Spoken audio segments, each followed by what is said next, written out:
2024-25 के अंतर्गत धान चावल अधिप्राप्ति की बैठक हुई जाकर के। तो लक्ष्य रखा गया चालू वित्तीय वर्ष में 45 लाख मीट्रिक टन धान की अधिप्राप्ति का लक्ष्य रखा गया है।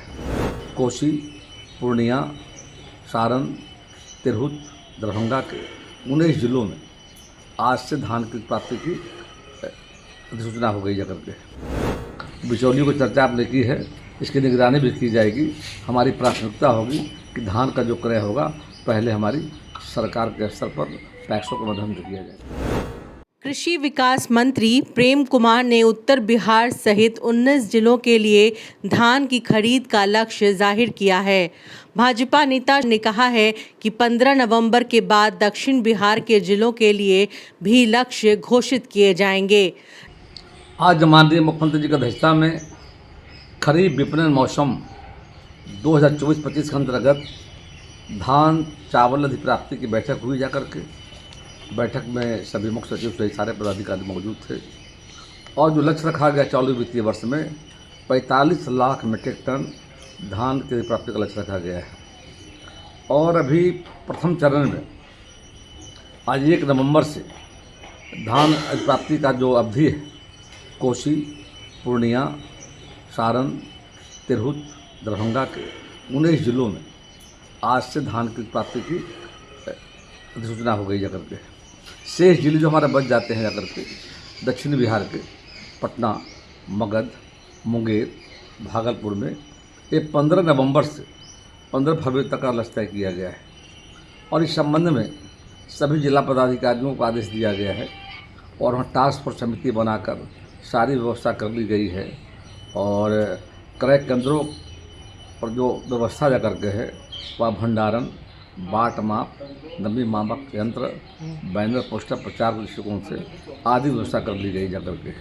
और कैश क्रेडिट ऋण की उपलब्धता भी की जा रही जाकर के है। किसान भाइयों को वहाँ पर धान प्राप्ति के 24 घंटे के अंदर में उनके खाते में राशि ट्रांसफर करने की व्यवस्था करके है।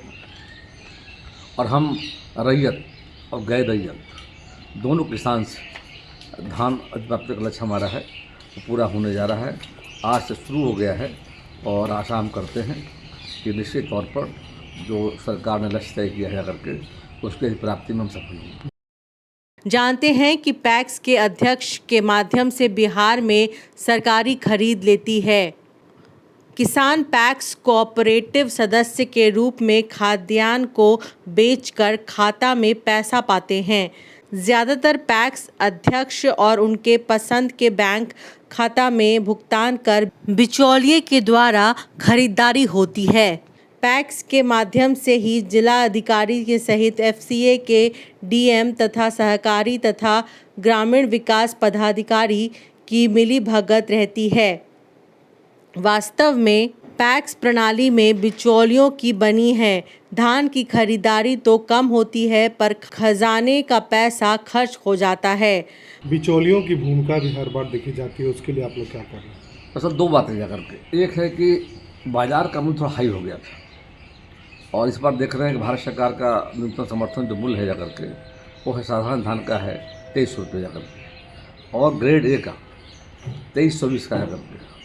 हमारा प्रयास होगा जा करके कि किसान भाइयों को जो भारत सरकार ने न्यूनतम समर्थन मूल्य तय किया है उस पर धान की प्राप्ति हम करें जाकर, समय पर करें जा करके। तो सुविधा देना उन्हें है, सुविधा देने का काम कर रहे हैं।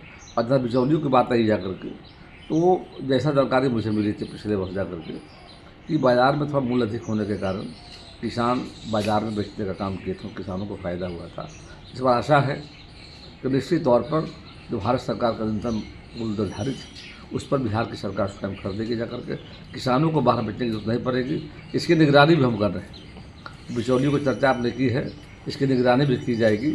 हमारी प्राथमिकता होगी कि धान का जो क्रय होगा पहले हमारी सरकार के स्तर पर पैक्सों के माध्यम से किया जाएगा। प्रेम कुमार ने कहा कि बिचौलियों को बीच से हटाकर धान की खरीदारी करेंगे।